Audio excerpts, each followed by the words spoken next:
Oi pessoal, nós estamos aqui para um primeiro evento assim, regular dessa série de encontros sobre relação entre evolução e doenças, e eu achei oportuno a gente definir alguns princípios gerais. Bom, olha, desculpem os antropólogos e os biólogos evolutivos, mas eu vou sintetizar os princípios gerais em 6 tópicos. Primeiro, que existem limitações da seleção natural, que essas contribuem para a maior vulnerabilidade a doenças. Então, a gente tem limitações de tempo. Para a nossa espécie, por exemplo, diferente de uma bactéria que muta em horas, nós demoramos, nos adaptamos, né? Até ter um grupo que tem uma vantagem evolutiva feita a uma determinada situação, ele se procrie e fique em número suficiente para mudar a população, demora pelo menos uns 500 a 600 anos, várias gerações. E isso é, faz com que a gente tenha certeza que o que está acontecendo hoje a gente não consegue responder imediatamente. E isso é fundamental para a gente entender a patogenia das doenças crônicas, principalmente aquelas doenças crônicas degenerativas, não transmissíveis, né? Porque a gente na saúde, a gente responde bem, ou trata bem, duas das 4 questões que foram formuladas por Timberlake em 63, era um etólogo, Timberlake, que diz que a gente estuda as doenças baseado em 4 questões. As imediatas, que a gente chama de mecanismos, e ontogenia. Quer dizer, o mecanismo é como é que funciona tal função, como é que funciona o hormônio da tiroide, e quando que aparece a secreção, e também ao longo do indivíduo, né? Quando é que aparece na vida do indivíduo a secreção daquele determinado hormônio. E a gente, então, a gente pode dividir esses mecanismos de ontogenia em normais, fisiológicos, e patológicos. Fisiologistas estudam geralmente os mecanismos de ontogenia em condições normais, e nós, patologistas, sabemos o que acontece de errado quando tal mecanismo não funciona certo, ou aparece no tempo errado, ou não aparece. Mas ele propõe que a gente estude também as doenças sob o ponto de vista de algum determinado sistema a partir da filogenia e a significância adaptativa. Por que ao longo das diferentes formas de evolução da vida, desde procariotos, passando por eucarioto, apareceu esse modelo de lidar com tal problema? Como é que a gente, por exemplo, escolheu, eu vou pegar um exemplo, a partir de que momento nós resolvemos abandonar o ambiente aquático, represar o mar dentro de um sistema de tubos movido por bomba, e como essas bombas, esse sistema de tubos e bombas e válvulas foi sendo aprimorado ao longo da escala evolutiva, né? E também a gente sabe qual a significância adaptativa disso, quer dizer, como é que tal característica permitiu maior sobrevivência daquela espécie e permitiu então que a vida persistisse na face da Terra. Isso que a gente não faz bem, vai procurar na saúde, e vão procurar dar um pequeno pincelada ao longo dessa série de encontros. Eu podia dizer também, como patologista, que a maior parte das doenças, como eu disse, aquelas crônicas não transmissíveis, elas surgem em descompasso entre o que o nosso organismo foi programado para fazer e as mudanças ambientais. As mudanças ambientais podem ocorrer ao longo do tempo, porque algumas das alterações que eram necessárias no passado já não são hoje, ou no espaço, ou seja, ao você mudar de um ambiente para o outro, aquilo que você foi adaptado para fazer, ele deixa de ser vantajoso. É importante também que a evolução não acontece só com a gente, né? Agentes infecciosos mutam, e mutam muito mais rápido que nós. A resposta dos vírus, que cada vez estão fazendo cepas mais eficientes, ou então a resposta das bactérias a antibióticos, né? A gente tanto encheu o mundo de antibióticos, tanto os hospitais quanto o processo de criação de animais, agricultura, pecuária, nós estamos vendo hoje que está difícil matar bactéria, né?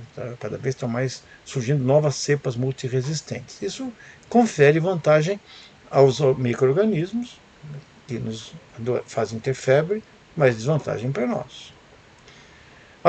Outro aspecto importante é que a gente acha que a seleção natural sempre leva a características positivas.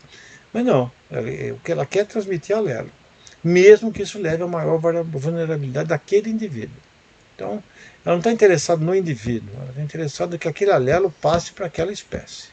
Então, se você conseguiu, mesmo tendo uma característica desvantajosa, ter vantagem para sobreviver e passar essa característica para os seus descendentes, isso interessa. Então, vamos lá no caso, por exemplo, das características genéticas que fazem com que o indivíduo tenha maior chance de absorver alimentos. Isso foi bom até no momento quando o mundo passava fome. Depois que o problema não foi acesso, e sim, não foi falta, mas sim excesso de proteína, gordura e açúcar, isso levou a maior vulnerabilidade. Né? É isso que está explicando, por exemplo, a redução, um dos mecanismos da redução da expectativa de vida nos Estados Unidos. Você, muitas pessoas que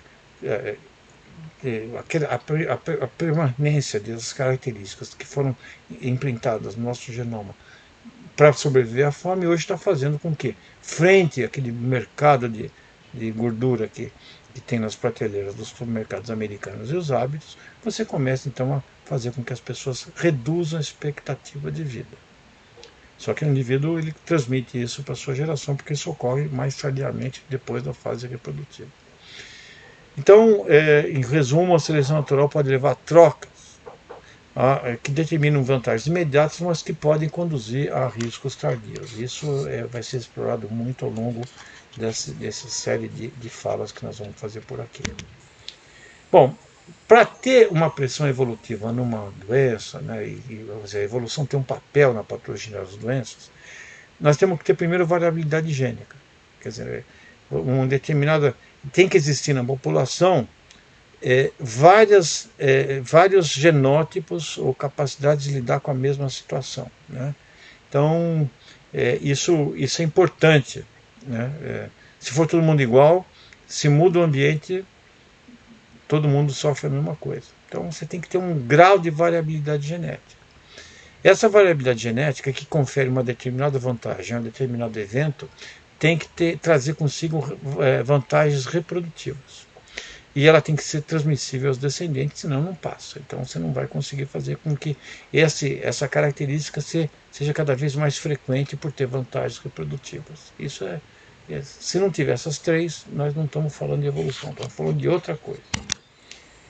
Para isso, a gente vai abordar ao longo dessa série de eventos a genética evolutiva, que é o ramo da genética que estuda os mecanismos que permitem uma cota de variabilidade genética.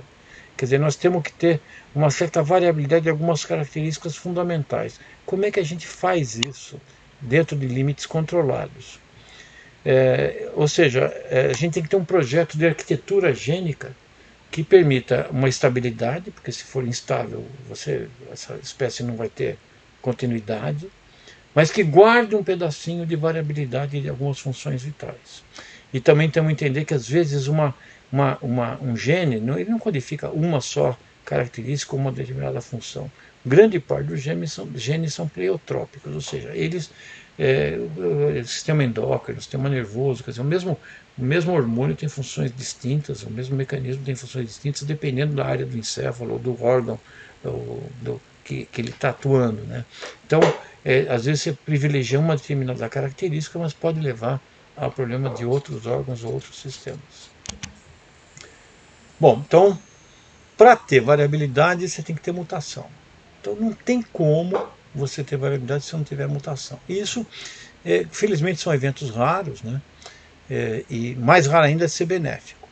A maior parte das mutações são neutras ou pior, adversas. Né? O câncer é um exemplo de mutação adversa. As neutras se mutou, mas isso não se expressa em nenhuma característica que afete a nossa função. Ela ocorre, na maior parte das vezes, por mutações pontuais, ou seja, um nucleotídeo é substituído, então você tem uma alteração da expressão ou da função daquele gene, porque mudou um nucleotídeo, né? Ou você tem deleções, quer dizer, quando copiou, na divisão celular, copiou aquele gene, ficou faltando um pedacinho, ou então, ao contrário, né, quando você duplica aquele gene, um erro de cópia, né, você tem uma duplicação do gene, ou então vem um pedaço, um conjunto de nucleotídeos de um outro cromossomo, ou então de um bicho, de uma bactéria ou de um vírus, que é inserido no nosso genoma. O vírus faz muito isso, e isso permanece nas divisões seguintes. Então, são esses os eventos mais frequentes. Mais raramente nós temos aneuploidias, e quando a gente se desvia do número de cromossomos da nossa espécie, né? Então, com isso a gente pode ter cromossomos a mais ou a menos. Quando geralmente o que você tem é trissomias, você tem a duplicação de um cromossomo, às vezes a falta de um cromossomo. Na maior parte dessas trissomias são fatais, mas algumas permitem a sobrevivência. A mais frequente é a trissomia do cromossomo 21, que dá a síndrome de Down, que é a única que está associada ao aumento da idade materna. As outras mutações, outras trissomias, geralmente prevêm dos gametas paternos, né? Porque é lógico, né? O número de óvulos, a reserva folicular nossa está estabelecida um pouquinho antes, das mulheres está um pouquinho antes da puberdade começar.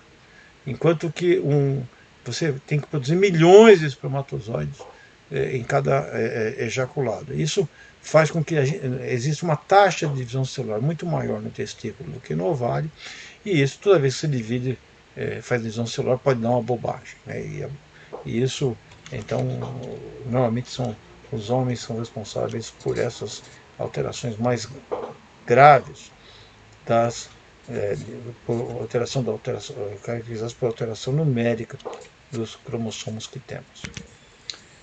E, finalmente, a vantagem reprodutiva, ela pode ser manifestada sob o ponto de vista de sobrevivência, quer dizer, aquele indivíduo sobrevive mais, aquele grupo sobrevive mais e tem maior vantagens.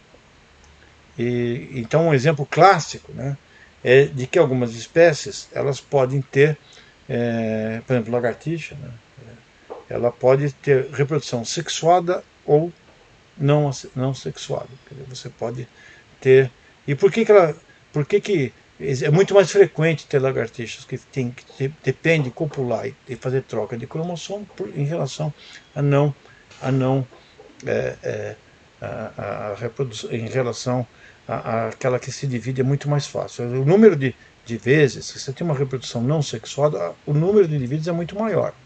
É muito inefetiva a reprodução sexuada. Mas o que acontece, eles perdem variabilidade genética.